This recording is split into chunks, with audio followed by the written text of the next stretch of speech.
The rain slashed against the glass curtain wall of the Sterling Corporation Tower like shredded silver foil. I stood in the CEO's office on the 28th floor, placing the last of my personal items, a gold-plated pen she had given me, into a cardboard box.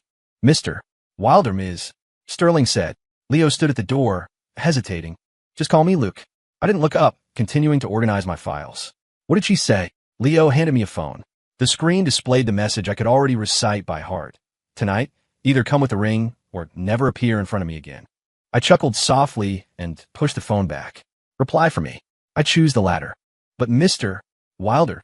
"No, Luke." Leo lowered his voice. "Everything you've done for Sterling Corp over the past 3 years. It doesn't matter anymore." I interrupted him, pulling a velvet box from the depths of the drawer. Inside was a diamond ring I had prepared 6 months ago. Back then, I thought she would eventually say yes. Now it seemed it was just my own wishful thinking. A bolt of lightning split the sky outside, illuminating the framed photo on my desk, taken at last year's company gala.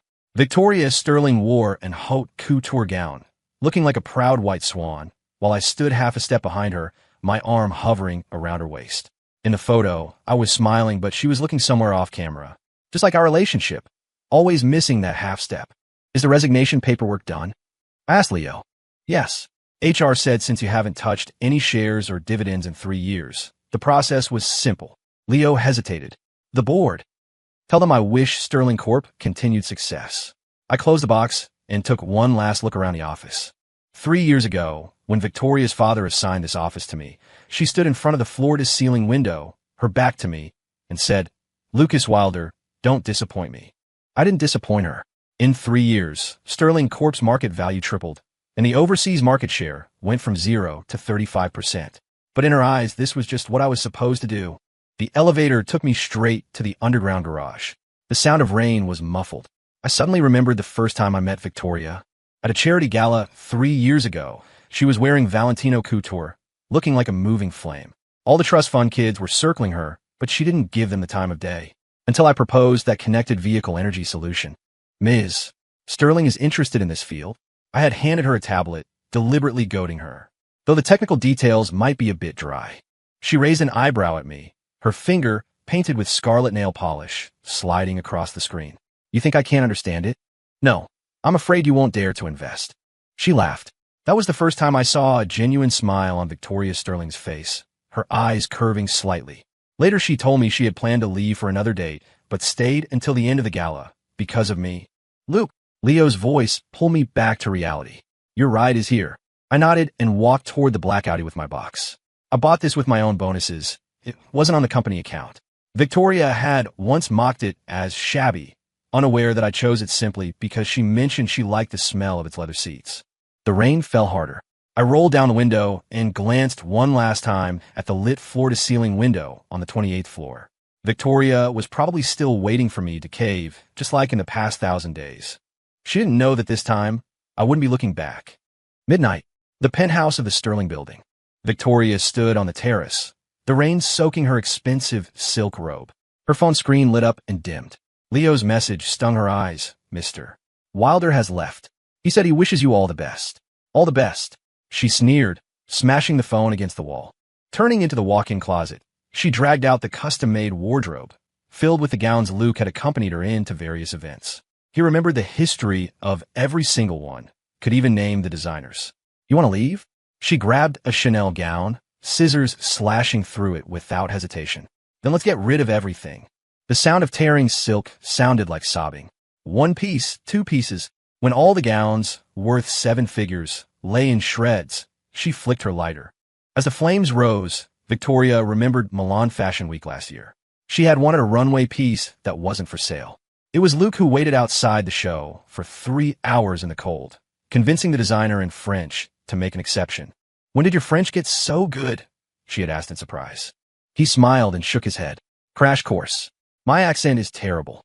Thinking back now, the dark circles under his eyes had been so obvious, but she had only cared about trying on the dress. The fire licked over the trophies and certificates she had won over the years, and finally, the photo album, physical prints Luke insisted on developing. He said digital files were easily lost, but paper lasted longer. Pretentious, she had commented at the time, yet she allowed him to put a photo printer in her study. The album curled in the fire. The last photo was of them skiing in Hokkaido. That day, she had thrown a tantrum and lost her passport. Luke contacted the embassy overnight and drove 200 miles to retrieve it. When he returned, he didn't mention his exhaustion, only saying, "Glad it didn't delay your trip." The flames illuminated Victoria's face. She touched her cheek and found it wet. "Bastard." She bit her lip. "Didn't you say you'd wait for me forever?" Outside the terrace, the rain stopped. Ashes scattered in the wind like black snow. 3 months later, the Star River Hotel. Crystal chandeliers lit the banquet hall as bright as day. I stood by the champagne tower, watching Zach Miller weave through the crowd toward me. He held 2 contracts in his hand, a grin he couldn't hide on his face. Luke, Nexus Capital, and Luminous Ventures both signed. He handed me the contracts, lowering his voice. "The valuation is 30% higher than we expected." I glanced at the numbers on the contract. 8 figures. 3 months ago, when I left Sterling Corp, my account only held the salary and bonuses I'd saved over the years. Now, there was an extra 0 behind that number. "Is anyone from Sterling here?" I took a sip of champagne, scanning the entrance of the hall. Zach gave me a meaningful look. "What? Still can't let go?" "Professional habit," I said, setting down my glass, knowing the competitor's movements. "Come on," Zach scoffed. "I just heard from Leo that for the past 3 months, Victoria has turned every headhunter firm in the city upside down looking for you." My fingers stiffened, the champagne glass nearly slipping. Victoria was looking for me? The same Victoria who told me, "Walk out that door and don't come back"? Why is she looking for me? I heard my own voice, frighteningly calm. I signed non-compete agreements for all of Sterling's recent projects. Zach shrugged. "Who knows?" But he leaned in close. "Leo said the night you left, Victoria burned down her walk-in closet." The image flashed before my eyes. Victoria standing before the fire, expensive gowns turning to ash in her hands. Just like our feelings, burning intensely until only debris remained. "Mr. Wilder." A crisp female voice interrupted my thoughts. I turned to see Serena Vance, VP of Nexus Capital, raising her glass to me. "Congratulations. I heard you signed 2 firms today." "Thanks to you." I quickly adjusted my expression and clinked glasses with her. Without Nexus's initial angel investment, Horizon Tech wouldn't be here today. Serena was in her early 30s, with a sharp bob cut and a reputation for having a keen eye. 3 months ago, she had accidentally seen my business plan in a coffee shop and decided to invest within 10 minutes. "And this is..." Serena looked at Zach. "My college classmate, now our CTO," I introduced. "Zach, this is Serena Vance from Nexus Capital." As they exchanged pleasantries, a commotion stirred at the banquet hall entrance. I instinctively looked over, and my blood froze instantly. Victoria stood at the door in a dark red gown, looking like a burning flame. She was thinner after 3 months, her collarbones looking sharp under the lights. Her gaze swept the room and finally nailed onto me. I forced myself to look away, only to find Serena's hand resting on my sleeve, picking off a non-existent thread. "Mr. Wilder is still so popular," Serena teased. "Even the heiress of Sterling Corp came specifically to see you." Before I could answer, a familiar scent of perfume approached. Victoria stood in front of me, her eyes darting between Serena and me. "Long time no see," she said, her voice lower than I remembered. "Lucas Wilder." I nodded politely. "Ms. Sterling." The title made her pupils contract slightly. Before, public or private, I called her Tori. Now, that name was stuck in my throat like a hot coal. "I heard you opened a new company." Victoria swirled the champagne in her hand, her crimson nails reflecting in the golden liquid. "Using our technology? All of Horizon Tech's patents are self-developed," Zach interjected. "If Ms. Sterling has doubts, you can check the public patent filing dates." Victoria didn't even glance at him. She just stared at me. "You've lost weight." I didn't expect her to say that, and was momentarily speechless. Serena, sensing the tension, cleared her throat. "Luke, I'm going to say hello to the people from Luminous Ventures." Just as she was about to leave, Victoria suddenly spoke. "No need to leave." She took a step forward, almost pressing against my chest. "Everyone in the city knows who Lucas Wilder belongs to anyway." The banquet hall suddenly went quiet. I felt dozens of gazes pricking my back. "Victoria," I lower my voice. "Don't make a scene here." "A scene?" She chuckled softly, suddenly raising her volume. "I'm just here to congratulate my fiancé on his company's successful funding. Is there a problem?" The room erupted in whispers. "Fiancé? The Sterlings and Luke Wilder. Didn't they say he was kicked out?" Serena's expression froze, while Zach wore a look of amused cynicism. I took a deep breath, grabbed Victoria's wrist, and pulled her into a corner. What are you doing? I let go of her, noticing my fingers were trembling slightly. We ended things a long time ago. I didn't agree to it. Victoria tilted her face up. Under the lights, I saw dark circles under her eyes. Luke, if I don't say it's over, it doesn't count. The words were like a knife to the chest. For 3 years, she would say this every time we fought, and I would always compromise. But this time was different. Victoria, I said calmly. That night, I gave you a choice. You chose. Her lips trembled. I was angry. You know my temper. I know. I interrupted. I know you throw things when you're mad. I know you like 2 sugars in your coffee, but will never admit it. I know you get migraines on the 15th of every month. My voice got lower. I know everything about you. But have you ever tried to know me? Victoria froze. You know I'm allergic to pollen, yet you send roses every year. You know I hate seafood, yet you always book that Japanese restaurant. You know. I stopped suddenly and shook my head. Forget it. It doesn't matter anymore. I can learn. Victoria grabbed my sleeve. It was the first time I saw a look akin to pleading in her eyes. Luke, give me a chance. I gently pulled my hand back. It's too late. It's not late. She raised her voice, drawing more stares. You clearly still love me. Otherwise, why name the company Horizon? Zach appeared behind me out of nowhere, clearing his throat. Sorry to interrupt your touching reunion.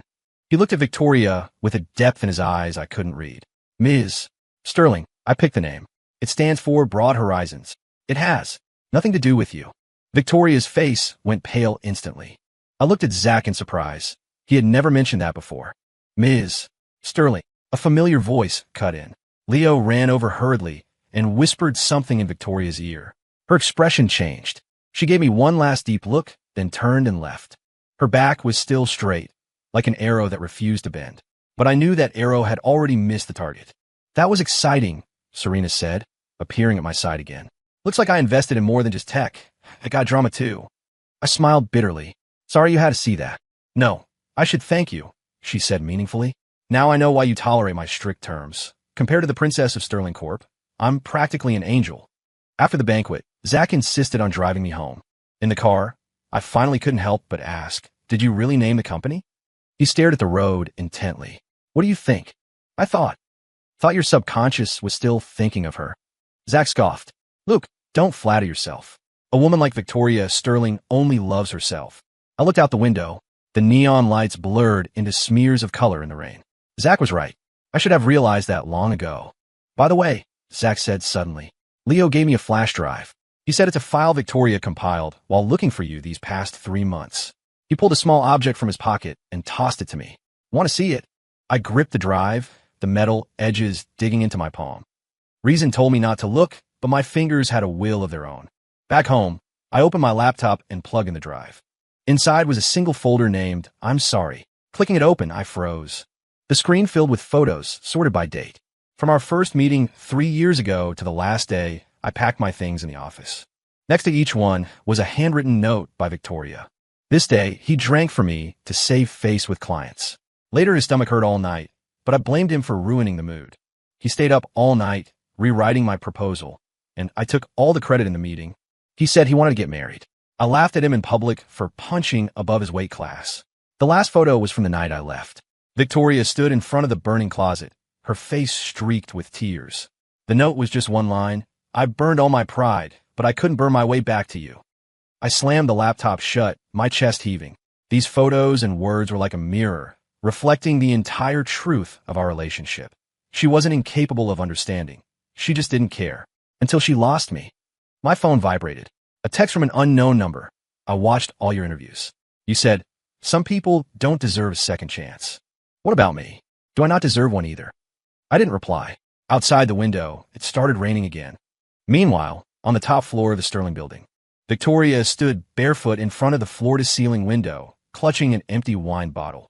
Her phone screen was lit, showing no new notifications. Ms. Sterling, you should rest, Leo said from the doorway, hesitating. He used to. Victoria's voice was hoarse. No matter how late it was, he would always reply to my messages.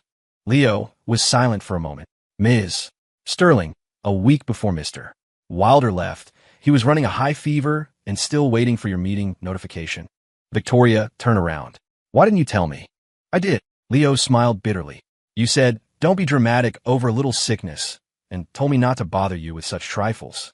The wine bottle slipped from Victoria's hand, hitting the wool carpet with a dull thud. She slowly crouched down, hugging her knees. Leo, her voice was so quiet it was barely audible. I think I really messed up. Heartbreak truths at 6 a.m. I stood in front of the floor-to-ceiling window of the New Horizon Tech office, watching the city wake up from the darkness. Over the past 3 months, I had developed this habit, enjoying the quiet before everyone else arrived. My phone vibrated. It was a message from my mother. The doctor says surgery needs to happen soon. Your dad doesn't want you to worry. I gripped the phone tight, my knuckles turning white. My father's heart condition had always been a thorn in my side. Part of the reason I joined Sterling Corp 3 years ago was that their top-tier health insurance covered my father's treatments. Luke, you're here early. My assistant, Emily, pulled me back to reality.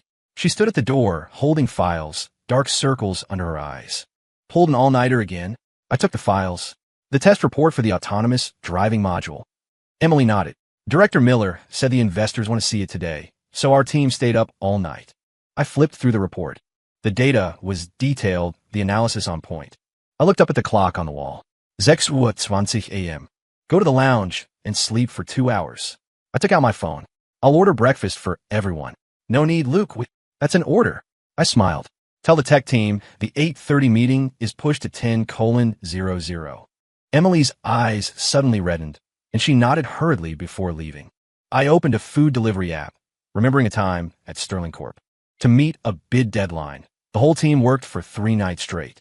In the end, I suggested ordering late-night food for everyone, but Victoria said in front of the whole staff, "You want to eat before the work is done?" Sterling Corp doesn't pay people to slack off. That night, I secretly used my own money to order takeout for everyone, lying that it was a company perk. Lucas, you're too soft, Victoria had commented when she found out. Business is a battlefield. Kindness is a weakness. She would never understand. Kindness isn't a weakness. It's a choice. After ordering, I called my father's doctor. While waiting for the connection, a memory flashed through my mind. Father's Day, 2 years ago. I had taken time off to accompany my father for a checkup, but Victoria demanded I accompany her to meet a client at the last minute. My dad's checkup can be rescheduled. I had convinced myself back then. The client affects Sterling's future. That night, when I rushed to the hospital, my father had already gone home alone after the checkup. He smiled and said he was fine, but his eyes hid his disappointment. Dr. Evans, this is Luke Wilder. When the call connected, I went straight to the point. About my father's surgery. Mr. Wilder, your father's condition requires bypass surgery as soon as possible, Dr. Evans said seriously, but he insists on waiting for you to come back to discuss it. I closed my eyes, my chest feeling tight. My father was always like this, preferring to carry the burden himself rather than trouble me. Please schedule the surgery for the earliest available slot. The cost is not an issue. Hanging up, I fell into thought. When I left Sterling, I gave up all equity and dividends, but I took my savings and bonuses.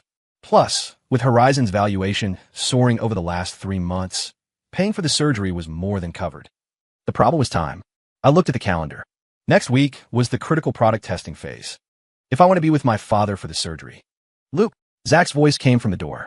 Here, he's so early? I gathered my thoughts. Perfect timing. I need to talk to you about something. After hearing about my father's situation, Zach didn't hesitate. Go. The company has me. But next week's testing. It's just a few lines of code, isn't it? Zach shrugged. I'm not just a college kid who plays video games anymore. Warmth spread through my chest. Back in college, when my dad was hospitalized for his first heart attack, Zach skipped classes to sit on a train for 20 hours with me. Back then he said, "Brother, if the sky falls, I'll help you hold it up." 10 years later, that promise still held. Thanks. I patted his shoulder. By the way, after the banquet last night, Victoria sent a gift to the company. Zach grimaced, handing over an exquisite box. Reception just signed for it. I opened the box. It was a Patek Philippe watch, identical to the one I lost last year. Victoria had thrown it on the ground in a fit of rage, saying, "It's just a watch. I'll buy you 10. But she didn't know that was a graduation gift from my father. Return it. Zach asked. I shook my head. Just leave it for now. I didn't have the energy to deal with Victoria. My father's surgery was more important. After Zach left, I opened my computer to check emails, only to find an unread message from Leo. The subject was Sterling New Energy Project. Clicking it open, I froze. It was Sterling Corp's latest business plan, obviously a confidential document. The body of the email had only one sentence. Ms. Sterling needs your opinion, but doesn't want to put you in a difficult position. I frowned. Leo, as Victoria's assistant, wouldn't send this without permission. Was this Victoria's idea? What was she trying to do? Just as I was thinking, the office door was pushed open. I looked up to see Emily looking flustered. Luke, reception downstairs says Ms. Sterling from Sterling Corp. is here. My fingers stiffened. Just say, I'm in a meeting. She said. Emily stammered. She said if you don't see her, she'll just wait. I sighed. Let her up. 5 minutes later, Victoria stood at my office door. She was wearing a beige trench coat today, no makeup with obvious dark circles under her eyes. She looked like a completely different person from the imperious woman at the banquet last night. Something wrong. I didn't stand up, gesturing to the chair opposite. Victoria didn't sit. Instead, she walked to my bookshelf, trailing her fingers over the technical books. I helped you pick these. If you're here to reminisce, I'm very busy. She turned to face me directly. Why did you help Sterling Corp? I paused. What? Don't pretend. Victoria pulled a document from her bag and tossed it on the desk. Chairman Zhang from Huayuan Group told me everything. You were the one who connected them to continue cooperating with Sterling. I glanced at the document. It was a cooperation agreement between Sterling and Huayuan. I had run into Chairman Zhang at an industry forum last month and did mention Sterling's new energy project, but only objectively evaluated the technical advantages. It hardly counted as pulling strings. You're overthinking it. I pushed the document away. Just casual chat. Is that so? Victoria is native. What about the capital injection from Phaedon Ventures? Mr. Chun said someone strongly recommended our autonomous driving tech, and that person sounded a lot like you. I leaned back, creating distance. Victoria, what exactly are you trying to say? I want to know why. She suddenly raised her voice. Why leave me, then secretly help Sterling? Luke, what game are you playing? Outside the glass walls of the office, several employees looked over curiously. I stood up and closed the blinds. Not everything revolves around you. I admire Sterling's technical team. That's all. Liar. Victoria's voice suddenly softened. You clearly still care about me. I looked at her reddened eyes, remembering that rainy night 3 years ago. Sterling was facing its biggest crisis since going public, stock prices plummeting. I worked 72 hours straight to help her stabilize investors. When we succeeded, she simply said, not bad. Victoria, I rubbed my temples wearily. I really don't have the energy to fight with you today. My father needs heart surgery. What? She froze. What's wrong with your dad? Old problem, I answered briefly. If there's nothing else. Why didn't you say so earlier? Victoria suddenly became agitated. I can arrange the best doctors. Professor Smith from Johns Hopkins is flying up next month. I can't. No need. I interrupted her. It's already arranged. Victoria stood rigid, her lips trembling slightly. You won't even accept my help now. I looked at her expression and suddenly understood something. This isn't help, Victoria. This is control. She stepped back as if slapped. I'm not. 3 years ago, my father had a heart attack, and I wanted to take leave to be with him. I spoke calmly. Do you remember what you answered? Victoria's face went white. You said, the hospital has doctors. What use are you going there? I smiled faintly. Then you made me go to that meaningless cocktail party. The office fell into a dead silence. Victoria's fingers unconsciously twisted the belt of her trench coat. It was the first time I'd seen her look so lost. I didn't know it was that serious. Her voice was so low, it was barely audible. You never asked. A knock on the door broke the silence. Emily pushed in. Luke, breakfast is here. The colleagues in the tech team asked me to thank you. Victoria looked up sharply. You ordered breakfast for them? Yeah. I didn't explain further. Emily looked at me, then at Victoria, and tactfully backed out. Victoria stood there, her expression complex. You used to never remember to order food for employees. Because I was too busy back then. I looked straight into his eyes, busy guessing your mood, remembering your preferences, satisfying your demands. Victoria looked away as if stung. Her gaze landed on a corner of my desk, where a photo of me and my parents sat, taken last Lunar New Year. Victoria was supposed to have dinner with us, but she flew to Paris for a fashion show at the last minute. I should go, she said suddenly. I hope your father's surgery goes well. I nodded. Thanks. At the door, Victoria turned back. Luke, if I had cared about you a little more back then, would things be different now? Sunlight spilled through the gaps in the blinds, casting mottled shadows on her face. In that moment, I seemed to see the girl who raised an eyebrow at me at the gala 3 years ago again. There are no ifs in life. I finally answered. After Victoria left, I opened the document she brought and read it carefully. Sterling's new energy project had indeed hit a technical bottleneck, and this was exactly my area of expertise. Turning to the last page, I found a small handwritten line. Tonight at 8, waiting for you at the old place. Last time, I promise. V. I closed the file and looked out the window. The sky was azure, cloudless. Weather like this was suitable for forgetting and suitable for starting over. But some things, ultimately, couldn't be undone. At 7:50 p.m., I stood at the entrance of the Bluebird restaurant, hesitating. This was where we had our first date, and later became the old place we came to every anniversary. Finally, I turned and left, hailing a taxi by the roadside. Where to? The driver asked. Airport. I looked at the restaurant sign receding in the rearview mirror and said softly, to see my father. Old flames, hard to rekindle rain, drummed against the glass windows of the Bluebird. I sat in our usual corner booth, watching the watch hands glide past 9 o'clock. Outside, neon lights smeared in the rain like washed-out paint. Ma'am, would you like to wait a bit longer? The waiter asked for the third time. I shook my head, pulling out $200 bills and placing them under the coffee cup. Luke wasn't coming. He chose to see his father instead of keeping my appointment. Walking out of the restaurant, the rain immediately soaked my shoulders. I didn't call the driver, nor did I open an umbrella. I just walked aimlessly along the sidewalk. My phone buzzed in my bag. I pulled it out. It was Leo. Ms. Sterling, I found out, Mr. Wilder booked a flight to Boston tonight, taking off at 20:45. I stared at the message. Raindrops fell on the screen, blurring the text. 20:45. Only 15 minutes from the time I asked him to meet. He would rather go to the airport than see me one last time. A taxi slowed down beside me, the driver rolling down the window.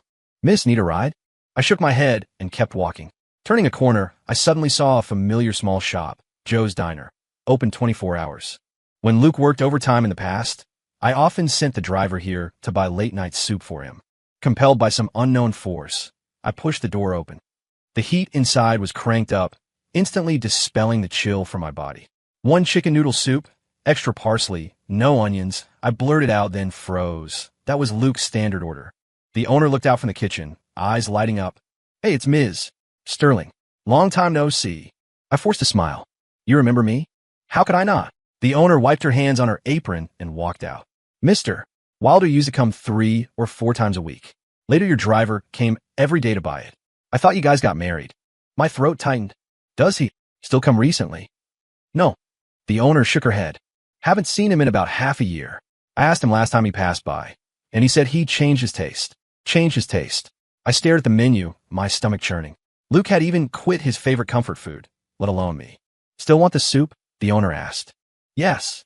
I heard myself say. 2 orders. Half an hour later, I stood downstairs at Horizon Tech, holding 2 containers of hot soup. The security guard recognized me and let me straight through. As the elevator ascended, I fixed my hair in the mirror.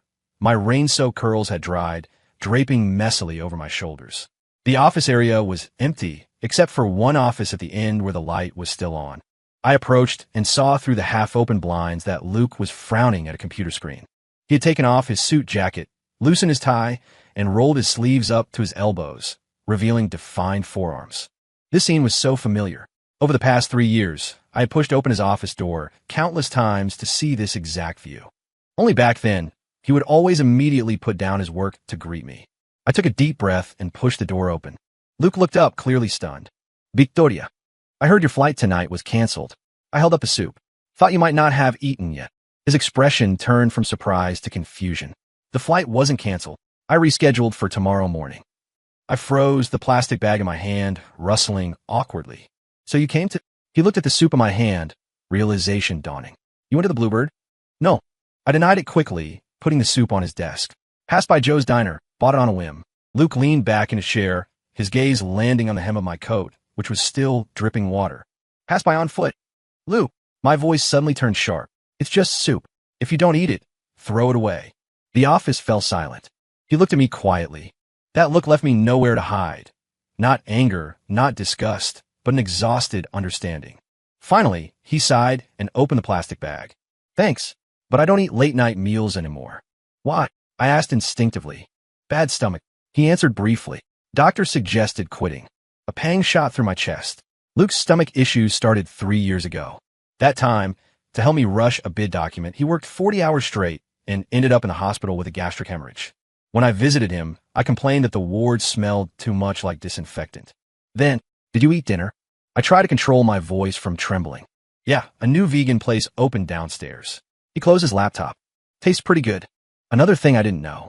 When did Luke start eating vegan? What did you need? He asked. I clenched my fists, nails digging deep into my palms. That new energy project. I want to hire you as a consultant. I looked at the files Leo sent. Luke shook his head. There are issues with the technical route. No commercial prospects in the short term. So, I'm not interested. Victoria, don't use business cooperation as a means to salvage a relationship. Exposing my face, my cheeks burned. Who wants to salvage you? Sterling Corp doesn't lack technical talent. Of course. Luke nodded. So why come to me? I opened my mouth, but couldn't find a retort. Yes, why? Sterling had top R&D teams, ample funds, mature channels. I came to him just to find an excuse to see him. The soup is getting cold. I turned toward the door. I'm leaving. Victoria. I stopped, my heart racing. I'm going to Boston for a week tomorrow. He paused. Take care of yourself. A generic farewell, yet it made my eyes hot. Before, when he went on business trips, he would give instructions in excruciating detail. Remember to eat breakfast, have the driver pick you up when it rains, don't drink too much coffee. Now, just take care of yourself. Polite as a stranger. Luke, I stood with my back to him, my voice barely audible. If I change, is there still a possibility for us? Silence spread through the air. I counted my heartbeats. 1, 2. Some things, he finally spoke, aren't about changing or not. I whipped around. Then what is it about? It's that we were never right for each other. You don't need someone like me. Don't I know what kind of person I need? My voice started to shake. Do you? He countered. Then why were you always trying to change me? The words were like a slap in the face. I wanted to argue, but countless images flashed through my mind, mocking his fashion sense, forcing him to attend social events he hated, belittling the indie movies he loved. My throat felt blocked. I just wanted me to be better. Luke smiled bitterly. Victoria, you never loved the real me. You loved the perfect partner you imagined. That's not true. I rushed to his desk, slamming my hands on the surface. I love you. I love the you who stays up all night rewriting proposals for me, remembers all my favorites, always puts me first. Luke looked at me quietly. That wasn't me, Victoria. That was a fool lost in love. I stumbled back, my heart feeling like it was being squeezed by an invisible hand. He was right. I never loved the real him, only the way he sacrificed for me. It's late. I grabbed my bag. I'm going. This time, he didn't ask me to stay. Back home, the apartment was empty. The housekeeper had already been by. Even the coat I threw on the sofa this morning was folded. I opened the fridge. It was lined with imported ingredients, but nothing ready to eat. When Luke lived here, there was always a bento box he made, with a sticky note. Heat and microwave if working late. I pulled open the crisper drawer. Sure enough, way in the back, I found a yellowed sticky note, the ink faded. Last box. Don't eat if expired. Luke. The date was 6 months ago, the day before he left. I knelt in front of the fridge and suddenly laughed out loud. Laughing and laughing until tears fell. This sticky note was a metaphor. The tenderness he left behind had long expired, and I only just discovered it now. My phone rang suddenly. It was Serena Vance. I wiped my tears and answered. Ms. Vance? Ms. Sterling, heard you're looking to partner with Horizon.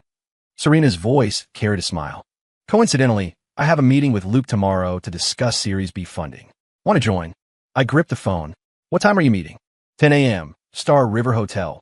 She paused. Though I heard Luke is going to Boston. Reschedule, I said expressionlessly. See you tomorrow. Hanging up, I immediately called Leo. I want all the information on the meeting between Serena Vance and Lucas Wilder tomorrow, as detailed as possible. The next morning at 9 a.m., I sat in the lobby bar of the Star River Hotel. Leo's overnight research spread before me. Serena's Nexus Capital planned to lead Horizon's Series B round, investing up to $200 million. If successful, Horizon's valuation would break $1.5 billion. I flipped through the documents and suddenly noticed a detail. One of Serena's investment conditions was that Horizon must focus on its existing technical route and not expand into the new energy sector. Wasn't this why Luke rejected me? At 9:50 a.m., Luke walked into the hotel lobby. He wore a dark gray suit, looking clean and sharp. I stood up to meet him. He was clearly stunned. Victoria, why are you here? To discuss partnership. I smiled. Didn't I say Sterling is very interested in your tech? He frowned. I have a prior engagement with Serena. I know. I waved the folder in my hand. So I got here first. Just as Luke was about to speak, Serena's voice came from behind. Luke. Oh, Ms. Sterling is here too. She wore a beige suit today, looking competent and elegant. I noticed she naturally stood next to Luke, a subtle chemistry between them. Ms. Sterling is interested in Horizon's tech. Serena raised an eyebrow. What a coincidence. Nexus is preparing to. Exclusive investment? I interrupted her. I saw the terms. But Ms. Vance, do you know who Horizon's autonomous driving algorithm was originally developed for? Serena looked at Luke. Sterling Corp? No. I chuckled. For me. Luke's expression changed. Victoria. Remember? I looked straight into his eyes. 2 years ago, I said I wanted a car that could automatically avoid paparazzi. You spent 3 months researching algorithms. That's in the past. Luke's voice went cold. But it had a decisive impact on the technical route, didn't it? I turned to Serena. Ms. Vance, if you're investing in Horizon for tech exclusivity, I'm afraid you'll be disappointed. Every piece of Luke's research carries Sterling's shadow. Serena looked at me thoughtfully. Interesting. Is Ms. Sterling here today to blow up my investment? No. I'm here to offer a better choice. I pulled out a document. Sterling Corp is willing to participate in the Series B at the same valuation, with no technical exclusivity clauses. Luke grabbed my wrist. Enough. His fingers were cold, his grip hard enough to hurt. I looked up at him and found anger in his eyes I had never seen before. Come outside with me, he said, almost through gritted teeth. In the hotel garden, Luke let go of me and took a deep breath. What exactly are you trying to do? I said, cooperation. Stop acting. He rarely raised his voice. Victoria, you don't care about technology or cooperation. You just can't stand that I'm not revolving around you anymore. My chest heaved violently. So what if I can't? Luke, you keep saying I don't know you, but do you know me? Do you know how I've spent these past 3 months? I know. He calmed down. You've been doing well. Sterling stock is up 15%. You acquired 2 startups, and last week you were on the cover of Business Week. That's all surface. My voice shook. I can't sleep. I can't eat. My office is full of your shadow. Luke was silent for a moment. Then why didn't you contact me sooner? Because... I bit my lip. Because I was waiting for you to make the first move. He smiled bitterly. See, that's the problem. Even now, you're still waiting for me to bow my head. I was speechless. He was right. Even in pain so deep I couldn't sleep, I couldn't let go of my ridiculous pride. Like a child who fell down, wanting mommy to hold her, but stubbornly getting up and hiding under the covers to cry alone. Go back, Victoria. Luke turned away. Serena is waiting for me. What if I change? I shouted at his back. What if I make the move this time? He didn't look back. Some things once missed are missed. Back in the car, I called Leo. Cancel everything today. Ms. Sterling, are you okay? Email me the assessment report on the cooperation between Serena and Horizon. I took a deep breath. Also, find out Luke's father's hospital room number. There was silence on the other end for a few seconds. Ms. Sterling, are you sure you want to do this? I'm not sure. I looked out the window, but I have no choice. The path of regret. The cover of Business Week stung my eyes. Me standing at the entrance of a Star River hotel, rain-soaked hair plastered to my face, eyes red and swollen. The headline glared, Sterling heiress chasing the ex, from queen to desperate. I slammed the magazine on my desk. Who took this? Leo stood to the side, face pale. We found out. It was Wong Tao from Finance Online. He happened to be at the hotel for another event. Sue them. I gritted my teeth. Invasion of privacy, defamation, add whatever charges you can. Ms. Sterling. Leo hesitated. The photo is real, and you were in a public place. I looked up sharply, and Leo instantly went silent. The office fell into a dead quiet, save for the hum of the AC vent. I took a deep breath and flipped to the inside pages. 3 full pages of coverage, from my conflict with Luke at the business dinner to my pathetic state at the hotel entrance. Even candid shots of my standoff with Serena. The most stinging part was an interview snippet. According to an insider, after breaking up with Luke Wilder, Victoria Sterling has been trying to win him back, even using business cooperation as an excuse to get close. Who is this insider? My voice trembled. Leo handed me a file. Based on IP tracking, the leak came from within Sterling Corp. We're still investigating who exactly. I let out a cold laugh. Inside Sterling. Looks like someone couldn't wait to see me fail. My phone buzzed.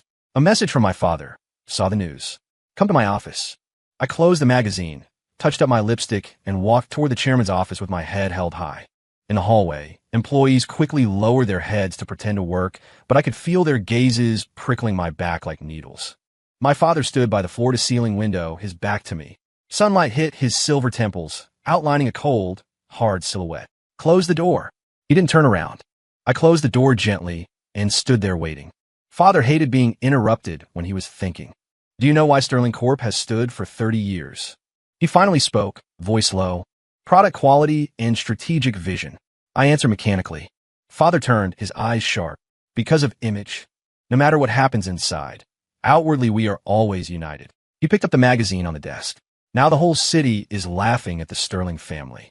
My fingernails dug into my palms. I'll handle it. Ow, Father sneered. Continue chasing that Luke Wilder?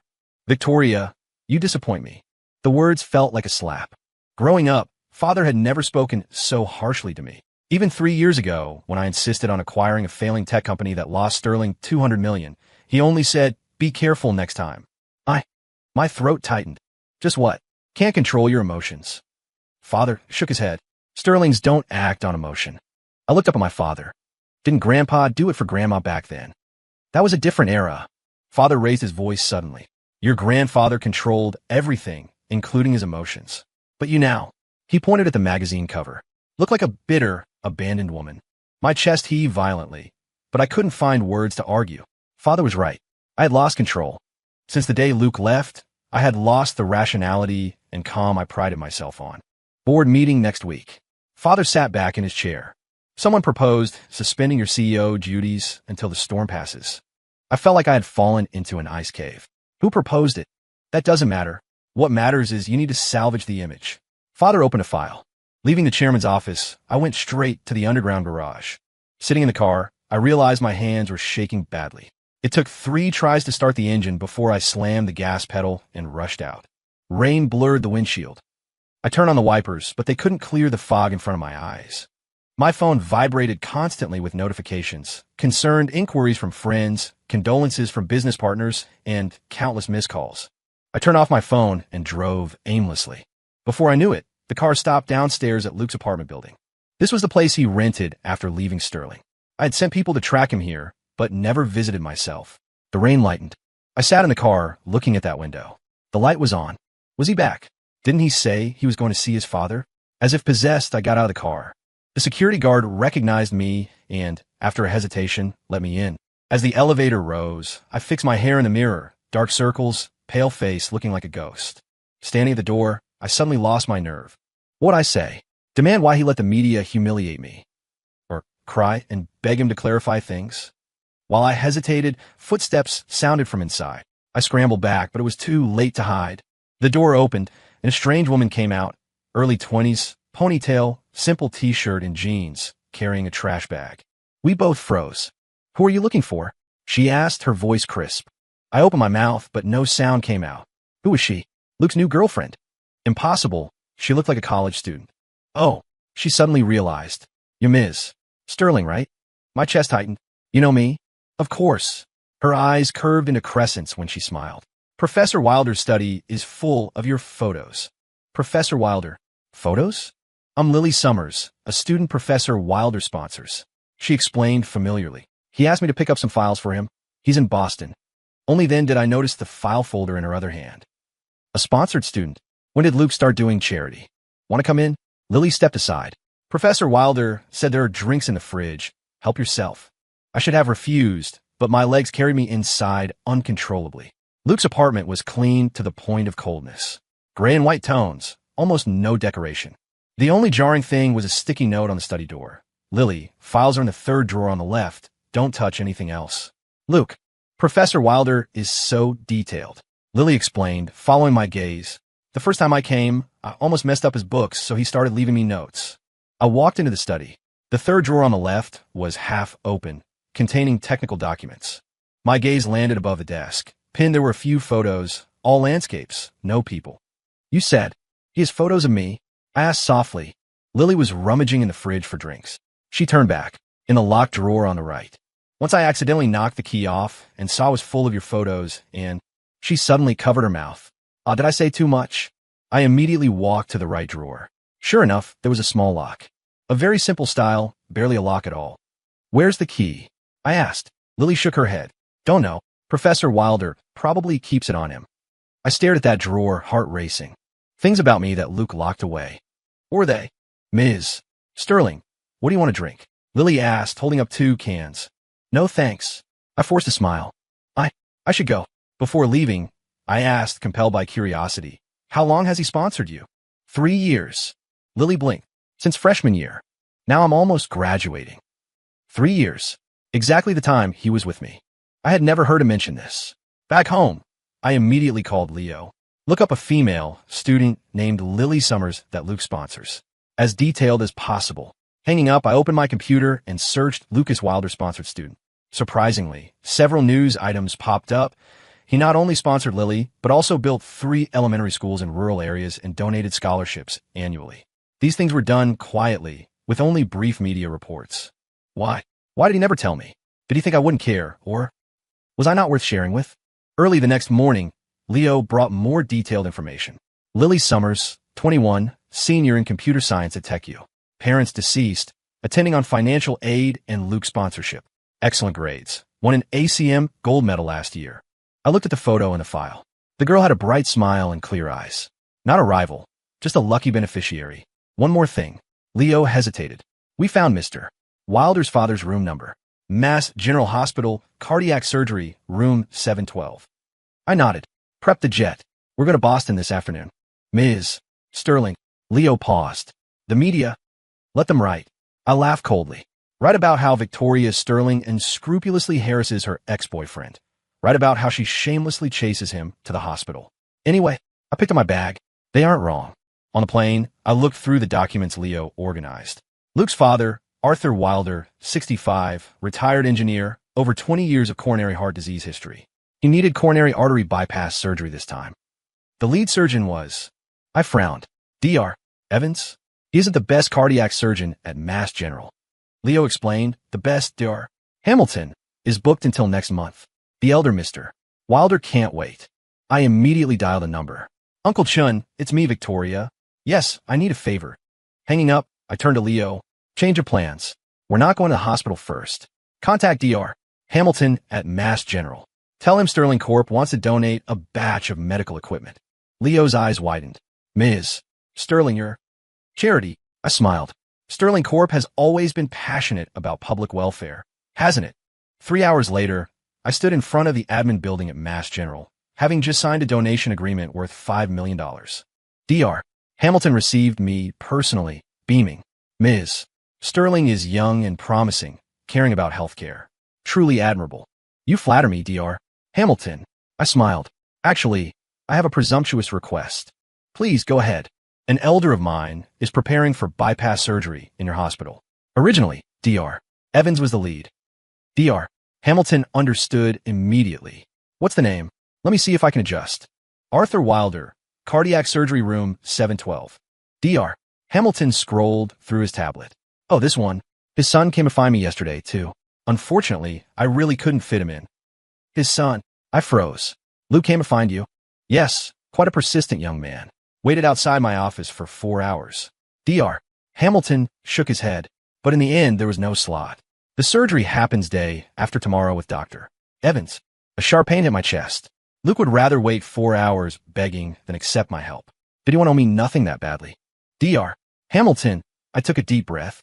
If you can adjust, Sterling Corp is willing to donate another special fund. Leaving the admin building, I told Leo to go back to the hotel first while I walked toward the cardiac surgery ward. Standing at the door of 712, I hesitated. Through the small window on the door, I saw a gray-haired old man leaning on the bed reading, his profile bearing a 70% resemblance to Luke. Knocking gently, the old man looked up. Come in. I pushed the door open. Hello, Mr. Wilder. I am Victoria Sterling. The old man put down his book, his eyes sharp. I recognize you. I froze. He recognized me? Did Luke show him my photo? Or was it the media reports? Seat. He pointed to the chair by the bed. Luke went to buy food. He'll be back soon. I sat down carefully. How is your health? Won't die yet. He huffed. You here for Luke? I heard you were having surgery. Came to see if I could help. Arthur Wilder stared at me for a few seconds, then suddenly laughed. Ms. Sterling, let's not beat around the bush. I know about you and Luke. The kid doesn't say anything, but as his father, I can see it. My heart raced. He mentioned me. Mention. Arthur shook his head. Does crying while clutching the watch you gave him when he's drunk count? My eyes widened. The watch I gave him? That Patek Philippe I smashed? Luke still kept it? Ms. Sterling. Arthur sighed. I don't know what conflict you young people have, but Luke has been stubborn since childhood. Once he decides on something, wild horses couldn't drag him away. Uncle Arthur, my voice trembled. If he decided he doesn't want me anymore. The old man was about to answer when the door suddenly opened. Luke stood at the door holding takeout containers. Seeing me, his face changed instantly. Victoria, why are you here? I stood up. I invited her, Arthur suddenly said. Ms. Sterling represents the company to visit employee families. Is there a problem? Luke frowned at his father, then looked at me. Since when does Sterling Corp care about employee families? New policy. I went along with Arthur's words, especially for those who have contributed to the company. Gift delivered. You can go now. Luke interrupted me coldly. Arthur glared at his son. Luke, watch your manners. Dad, you don't know the situation. Luke put down the food. Ms. Sterling is extremely busy. Let's not waste her time. I stood there, unable to stay or go. Arthur looked at his son, then at me, and suddenly clutched his chest. Ouch! Dad! Luke rushed over instantly. What is it? What does it hurt? Chest pain. Arthur said weakly. Go call the doctor. Luke turned to hit the call button, but I beat him to it. I'll go get them. Running out of the room, I let out a long breath. Arthur's acting was terrible, but at least he gave me an out. Finding the nurse's station, I was about to speak when a familiar voice came from behind. No need to act. My dad is fine. Turning around, I saw Luke standing under the hallway lights. His white shirt was wrinkled, dark circles heavy under his eyes. He looked exhausted but still stood upright as a pine. Victoria interrupted me. What exactly do you want? What did I want? Such a simple question left me speechless. Did I want him back? Reconciliation? Or just a chance to atone? I contacted Dr. Hamilton for you, I finally said. He agreed to perform your father's surgery personally. Luke's eyes sharpened. Not needed. Surgery is scheduled for 9 a.m. the day after tomorrow. I insisted. Sterling Corp will cover all costs. I said not needed. He raised his voice, drawing looks from several nurses. Victoria, don't use your money and connections to humiliate me. Humiliate? I was stunned. In his eyes, my help was humiliation. I just wanted to help. My voice shook. And then, he sneered. I owe you another favor, and it should be grateful to you? Victoria, we're even. Long ago, even. The word stabbed into my heart like a knife. So in his eyes, all that was left between us was a balance sheet. Luke, I took a deep breath. What's locked in your study drawer? He was visibly startled. You went to my apartment? Ran into Lily. I looked straight into his eyes. She said it was full of photos of me, and what? Luke looked away. Nothing. Just some old junk. Why lock it up? Because. His voice lowered. Because it's time to let go. Silence fell over the hallway. In the distance, the beeping of an ECG monitor could be heard. The smell of disinfectant suddenly became pungent. I'm going back to New York tomorrow. I finally said. Dr. Hamilton will be there for the surgery on time, whether you accept it or not. Luke didn't answer. I turned to leave, stopped after a few steps, and paused. By the way, those media reports. It wasn't me. He said immediately. I wouldn't do that. I nodded and kept walking. Behind me, his voice called out. Victoria. I looked back. Thank you, he said softly. For my father. That thank you hurt more than any accusation. Because it proved one thing. We really had become strangers who needed to be polite. Letting go is hard. The corridors of Mass General always smelled of disinfectant. I sat on the bench outside the OR, staring at the bright red surgery in progress sign. Arthur Wilder's surgery had been going on for 3 hours. Dr. Hamilton said the situation was more complex than anticipated. My phone vibrated. A message from Leo, Ms. Sterling. The board meeting starts in 2 hours. Can you make it back? I checked the time. 10 a.m. Flying from Boston to New York took an hour, but with travel time. The board meeting would decide if I could keep my CEO position. Push to 3 p.m. I replied, then turn off my phone. Last night, I secretly changed my flight to arrive in Boston 1 flight earlier than Luke. I knew he didn't want to see me, but there were things I had to do, not just for him, but for myself. The operating room door suddenly opened. Dr. Hamilton walked out, mask hanging off his chin. We need more blood. The patient is Rh negative, and the blood bank reserves aren't enough. I stood up abruptly. Take mine. Dr. Hamilton frowned. Ms. Sterling, That's not appropriate. I'm Rh negative. I rolled up my sleeve. It's on my physical report from 3 years ago. The nurse took me to the donation room. As the needle pierced my vein, I thought of the memories in Luke's drawer. He kept so many details about me, yet I didn't even know his blood type. After drawing 400 cubic centimeters, I felt a bit dizzy. The nurse handed me a cup of juice. Rest for 10 minutes before you go. Just as I sat down, the door was pushed open. Luke rushed in. His hair was messy, shirt wrinkled. Clearly, he had run all the way. He stared at the cotton ball on my arm, chest heaving. You gave blood? I nodded, suddenly finding the scene somewhat laughable. Him panting for breath, just like the time my heel broke and he ran 2 blocks to buy me new shoes. Rh negative stock was low. I explained softly. Perfect match. Luke's Adam's apple bobbed. Thank you. Don't mention it. I looked down, stirring my juice. Consider it. Compensation. No need for compensation. His voice was light, but it hit my heart like a hammer. Victoria, you don't owe me anything. I looked up at him, noticing the dark circles were heavier. He obviously hadn't slept well in days. Your father will be fine. I said dryly. Dr. Hamilton is the best. Luke nodded, standing silently to the side. The light in the donation room was cold, making his silhouette even sharper. We were only a meter apart, yet it felt like a whole lifetime stood between us. You should head back to New York, he said suddenly. Isn't the board meeting today? I froze. How did you know? Leo couldn't reach you, so he called me. He paused. Victoria, don't delay important business because of me. Business. In his eyes, I had become business that needed to be avoided. Okay. I put down the cup. As I stood up, darkness flashed before my eyes, and I almost fell. Luke instinctively reached out to catch me, then immediately let go. You gave too much. I'm Phoenix. I forced a smile.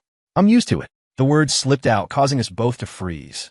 Yes, I was used to it, used to his care, used to relying on him, used to thinking he would always be there. Now, I had to get used to days without him. Leaving the hospital, it started raining again. Luke insisted on driving me to the airport in his rental car. We didn't speak. Only the rhythmic sound of the wipers filled the space. When I got out, he handed me an umbrella. Take this. You just gave blood, don't get cold. I took it, our fingers brushing. Let me know the surgery result. I will. I flew back to New York just in time for the 3 p.m. board meeting. My father, surprisingly, defended me against the board members who questioned my emotional stability. Victoria's capability is unquestionable, he said. Private life shouldn't be a metric for judging a CEO. After the meeting, my father called me into his office. You went to Boston? I nodded. Saw Luke. I nodded again. My father sighed. That kid is decent. Dr. Hamilton called me. Said Luke slept in the hospital hallway for 3 days for his father. I clenched my fists. Luke never told me that. Dad, I hesitated. I want to take a few days off. Reason, to sort out some things. I said softly, about the past. Leaving the office, I went straight to Luke's apartment in New York. The guard let me in, as usual. Standing at the door, I took out the key I had swiped from Lily's ring. Inside, the apartment was silent. I went straight to the locked drawer in the study. Click. It opened. Inside, dozens of small items were neatly arranged. A movie ticket stub, Before Sunrise, the movie we saw on our first date, a dried rose petal, a coffee cup lid, sticky notes. At the bottom lay a thick manila envelope. I opened it and poured the contents out, a diamond ring, and a house purchase contract. The diamond ring reflected a cold light under the lamp. Inside the band, our initials were engraved, L and V. The date was 3 months ago, the week before he left. The housing contract was for a villa in the suburbs, signed 6 months ago. The down payment was paid in full, and the memo line read, marital home. My vision blurred. 6 months ago, exactly when I publicly mocked him for punching above his weight. He had planned everything, and I had trampled his sincerity into the dirt. My phone vibrated. Leo texted Ms. Sterling, Arthur Wilder's surgery was successful. He's out of ICU. I sighed in relief. Then another message. Also, found more on Lily Summers. Need it? Send it. The file opened. Lily Summers, parents deceased, nearly dropped out freshman year until meeting Luke. The email included a video link from a university ceremony. In the video, Lily spoke with tears in her eyes. I wouldn't be here without Professor Wilder. He not only funded my education, but tutored me. The camera panned to Luke in the audience, and then back to Lily, whose eyes were filled with adoration. I closed the video chest tight. Even if they were just teacher and student, that connection made me insanely jealous. I put the ring and contract back in the envelope. I looked around the room that held our memories. It was time to truly let go. I left a note on the coffee table. Key is under the envelope.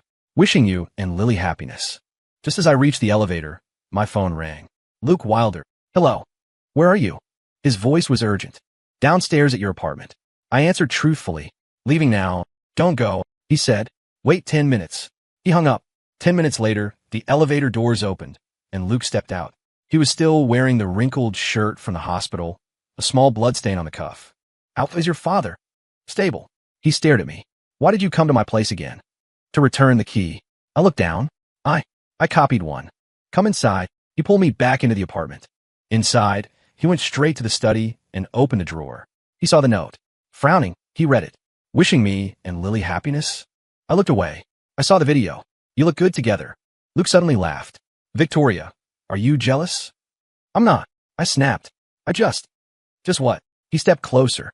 After finding the ring and the house contract, you decided to push me to someone else? My eyes widened. You saw the note. Not only saw it, he pulled the envelope from his pocket. I took it to the hospital. My dad woke up, and the first thing he said was, that girl is nice, even picked out a house. My cheeks burned. He misunderstood. Victoria. Luke interrupted. Lily is just my student. Like a little sister. She did have feelings for me, but I rejected them explicitly. Why tell me this? I whispered. Because. He paused. Because I don't want you to misunderstand. Not all relationships are as complicated as you think. I looked at the floor where a strip of sunlight was moving slowly. That ring. I gathered my courage. When were you going to give it? On your birthday, he said softly. I booked a private room at the Bluebird, prepared fireworks. But you flew to Paris. Memory flashed back. I did go to Paris that day for a limited edition bag. Luke had called saying he had something to discuss, and I brushed him off. In the house. Signed 6 months ago. He smiled bitterly, intended as a surprise. Then, at the gala you said you were punching above your weight. I finished for him, stomach twisting. Luke, I don't know what to say. Say nothing. He closed a drawer. It's all in the past. I should go. I turned to the door. Victoria. Luke called out. Thank you for the blood today. I nodded, not looking back. Walking out of the building, the sun was blinding. My phone buzzed. Leo again is. Sterling. Horizon Tech's launch event is tomorrow. Will you attend? Yes. Prepare the car. It was time to face everything. Not just Luke, but the selfish, willful Victoria Sterling I used to be. I chose a seat in the back corner of the launch event. The venue was packed, reporters with cameras aimed at the stage. Luke walked up in a deep blue suit, glowing under the spotlight. Thank you all for coming to Horizon Tech's debut. His voice was steady and powerful. His gaze swept the room, pausing briefly when he saw me, then continuing. I watched him quietly, demonstrating breakthrough technology, answering sharp questions. This confident, composed man was a world away from the Luke who used to stand half a step behind me. During the Q&A, a reporter stood up. Mr. Wilder, rumor has it your new technology is derived from Sterling Corp's R&D. How do you respond? The room went silent. I clenched my fists, ready to stand up and object. Luke smiled. First, Horizon holds complete patents and R&D logs for all our tech. Second, he looked at me. During my time at Sterling, I gained a lot of experience, for which I am grateful. His answer was watertight, defending his integrity while giving Sterling enough respect. The reporter sat down, looking sheepish.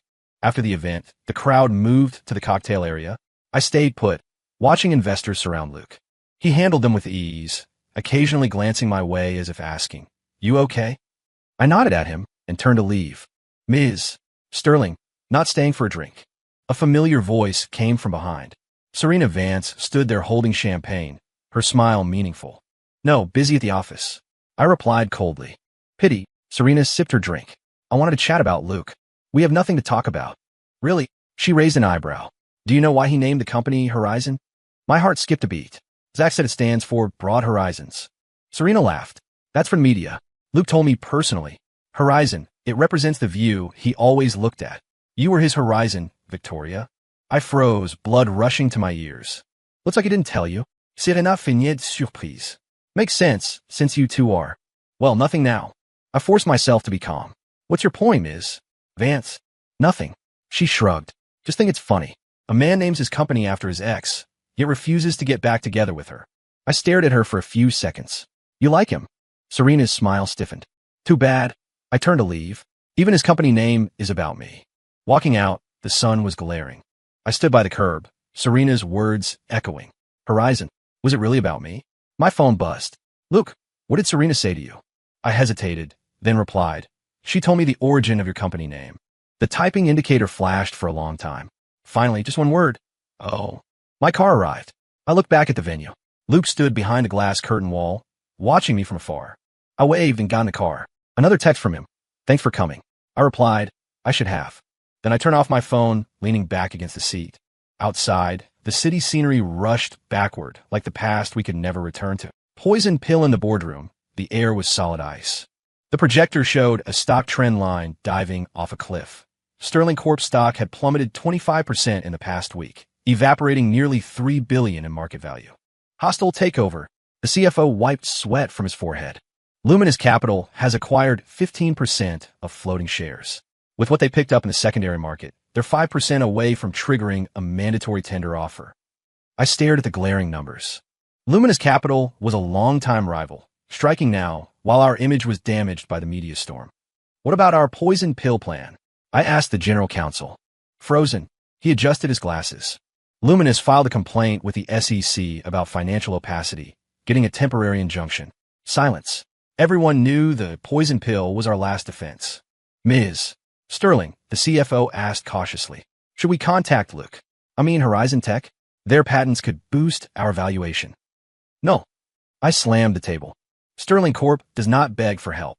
I regretted the outburst immediately. This emotional reaction was exactly the business taboo Luke used to warn me about. I rubbed my temples. Continue analyzing the acquisition path. The meeting lasted until late night. Walking out, the autumn night wind was cool. I sent the driver home and walked alone. Phone buzz. Leo found it. The backer behind Luminous Capital is Serena Vance. Nexus Capital just injected $1 billion into them. I stopped. Serena? Retaliating against me? My father texted, come home. We need to talk. At the Sterling Villa, my father sat in his study, surrounded by files. He looked much older. Seat. I sat like a prisoner awaiting sentencing. Do you know what the problem is? He asked. The media storm affected stock prices, giving them an opening. No. Father interrupted. The problem is you. You let your emotions regarding Luke expose a weakness. I wanted to argue, but couldn't. I checked the corporate bylaws. Father slid a document over. 3 years ago, when Luke joined, he revised the anti-takeover provisions. I opened it. It was an appendix I'd never seen, outlining a golden parachute clause triggered by hostile takeovers. It was brilliant, but it required 2 signatures to activate, CEO and CTO. The CTO position has been vacant since Professor Yang retired. I said, right, so the CEO acts in their stead. But Luminous will challenge your signature's validity given the conflict of interest claims. Unless the original drafter endorses the legislative intent. Luke, I slumped in the chair. It all came back to him. You decide, Father said. But remember, Sterlings don't beg. Leaving the villa, it started to rain. I called Zach. Rare guest. Zach's voice was mocking. What does Ms. Sterling want? I need to see Luke. Emergency. He's pulling an all-nighter at the office. Go find him yourself. I took a cab to Horizon Tech. The rain blurred the neon lights. I found Luke in a meeting room, frowning at a laptop, surrounded by files. I knocked gently. Come in, he said without looking up. Sorry to disturb you. Luke looked up, stunned. Victoria, I need your help. I explained the situation.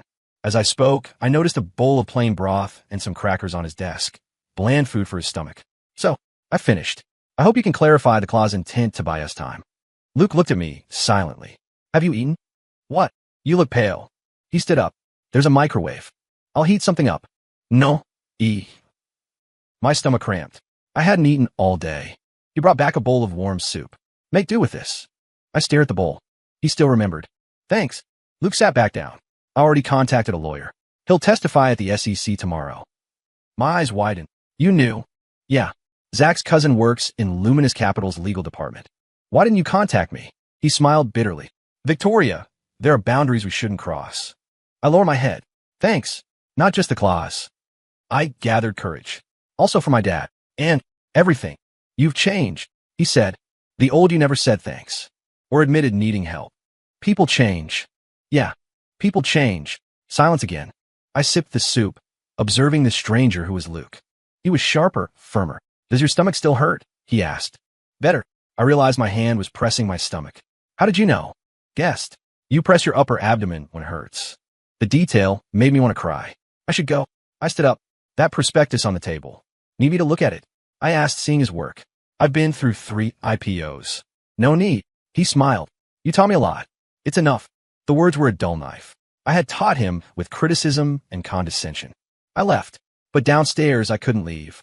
I went back up. Through the glass, I saw he had fallen asleep on the desk. I crept in, draped my coat over him. On the desk, beside the prospectus, was a notepad full of contacts. He was calling investors to pull funding from Luminous to help me. Tears fell. I took a pen and wrote on a sticky note. Thank you for your help and tolerance. Sorry for my selfishness. Good luck with the IPO. Six stuck it to his screen and left. Hidden Currents Monday morning. Sterling Corp meeting. So we suggest focusing marketing on. The marketing director was sweating. Mr. Zhao, I put down my pen. Don't be nervous. Speak slowly. The room went silent. Everyone stared. A month ago, I would have yelled at him. Now I took notes. Please verify this data source, I said gently. After the meeting, Leo followed me. Ms. Sterling, Horizon's IPO roadshow starts at 10 a.m. Do you want to go? No. Send a flower basket. I stood by the window, looking toward the financial district. Luke was presenting his dream. Phone buzz. Father, see the headline? From Sterling Reject to Tech New Money. Luke Wilder's Revenge. The article quoted Luke. Life has no wasted paths. Some growth demand a price. I'm grateful for that experience. I was the price. I opened my laptop to a hidden folder. Letters to Luke. I typed, you said I was the price? True, but you became my growth. Ironic, isn't it? 3 p.m. Leo burst in. Ms. Sterling. Trouble at the roadshow. He handed me a tablet. Someone threw eggs at Luke on stage. I watched the video. Luke stood there, egg yolk dripping down the screen behind him. He looked frozen. Who did it? Rumor says Sterling Corp hired them. Get the car. To the hospital. Hospital. Luke has mild OCD and cleanliness trauma. He'll go into shock. I found him at the hospital emergency waiting area. He was curled up on a bench, pale as a sheet. Zach was yelling on the phone. Luke. I approached. Go away, Zach barked. He doesn't want to see you. Luke looked up, eyes unfocused. Victoria. It's me. I reached out. I'm here. He grabbed my hand like a lifeline. Dirty? Too dirty. I know. After he cleaned up, he calmed down. Thanks. Who did it? I asked. Doesn't matter. I'll take you home. Zach will take me. He paused. Be careful of Serena. On the way back, I thought about that warning. Serena? Leo called. It was Serena. We found the transfer records to the agitators. I drove straight to Nexus Capital. Ms. Sterling, the receptionist tried to stop me. Tell Serena I'm here to settle a debt. Serena appeared, looking smug. Rare guest. I played the recording Leo sent me. Stop messing with Horizon or Sterling, or this goes to the press. Serena's face fell. You're threatening me? I'm negotiating. She folded. Leaving her office, it began to rain. I remembered Luke waiting in the rain for my client years ago. He did so much. I went back to the office and opened the file Leo sent me days ago. Luke's schedule from the past 3 years. I compared it with mine. Every coincidence was his planning. My favorite sushi place fully booked. He reserved it weeks ago. My sudden desire for a yacht party. He planned it for 2 weeks. He curated my entire life, and I thought it was just luck. I slumped in my chair. Phone rang. Zach. Horizon lists tomorrow. Private celebration tonight. Luke wants you there. Is it appropriate? Just come. I went home, looking in my closet full of couture. I picked a simple white dress, the one Luke bought me last year that I called too plain. I put it on. Tonight, I would wear it for him. On the day of the listing, Horizon stock soared 67%. Luke was now worth billions. I prepared a surprise. I went to the jewelry store. I need a men's ring. Engraving. I wrote down 2 letters. L and V. 7:00 p.m. I drove to the Bluebird. I had rented the whole place. Flowers, champagne, his favorite piano music. I even specially ordered chicken noodle soup from Joe's Diner, even though I knew he didn't eat late-night meals anymore. 7:30 p.m. I was driving. The radio played perfect. At an intersection, a truck ran a red light. The world spun. My last thought was clutching the ring box. At least this time, I was moving toward him. Letting go. White light. Smell of disinfectant. Awake. A familiar voice. Luke sat by the bed, beard stubble showing, looking exhausted. Water. He fed me water. 3 days, he said. Mild concussion, 2 cracked ribs. The ring. I panicked. He pulled a blue box from his pocket. Here. Did you? Look. He looked down. I did. Luke. I tried to sit up. I realized everything. The calendar, the planning, everything you did. I changed. Give me a chance? Let me propose this time. I opened the box. The diamond sparkled. Luke, will you? Try again. Luke stood by the window, back to the light. Victoria, he said softly, I once grew a blue rose. I took care of it daily. It died. The gardener said blue roses need specific soil. Love isn't enough. I gripped the box. We are like that rose. We try to get close, but the soil is wrong. We just hurt each other. Did you love me? I cried. I did. Deeply. He wiped my tears. That's why I have to let go. Some love is just the price of growing up. He placed the box on the table. Keep it, as a souvenir of growth. He walked out. I stared at the box and laughed until I cried. I finally learned how to love him, just in time to lose the qualification to do so. 3 weeks later, I was discharged. I returned to the office. My father had a new assignment for me. Head the European division. Paris. When? First of the month. I'll go. Leo handed me an envelope. From Luke. You left it at the hospital. It was a ring. And a note. Hope everything goes well in Europe. Luke. I looked at the engraving inside the band. L and V. The initials I had written down. Now a permanent reminder of what could have been. I told Leo, send a flower basket to Horizon. Blue roses. The day before I left, I went to the office to pack. Luke was there, sitting on the sofa. Signing the long-term cooperation agreement, he said, handing me papers. We signed. It was professional. Coffee? I asked. For goodbye. Sure. We sat in the cafe downstairs. Europe is good, he said. Change of environment. Yeah. I saw Sterling's reports. You're doing well. No overtime. People change. Yes. People change. We walked out. I'll drive you to the airport tomorrow, he said. No need. As a goodbye. Okay. The next day, T3 terminal. Luke stood there with a bouquet of blue roses. Safe trip. I took them. Thanks. But I like white roses more now. He smiled. Coincidence. Me too. Passengers for Paris. I should go. I hugged the flowers. Take care. You too. Text when you land. I walked to security. I turned back. Luke, if I had changed earlier, would it be different? He was silent, then shook his head. Life has no ifs, Victoria. Only results. I smiled through tears. Then, I wish you a bright future. Wish you a safe journey. Epilogue 3 months later. Paris. It was snowing. I stood in my office, overlooking the Seine. The European division was up 40%. Phone buzz. Leo sent a report.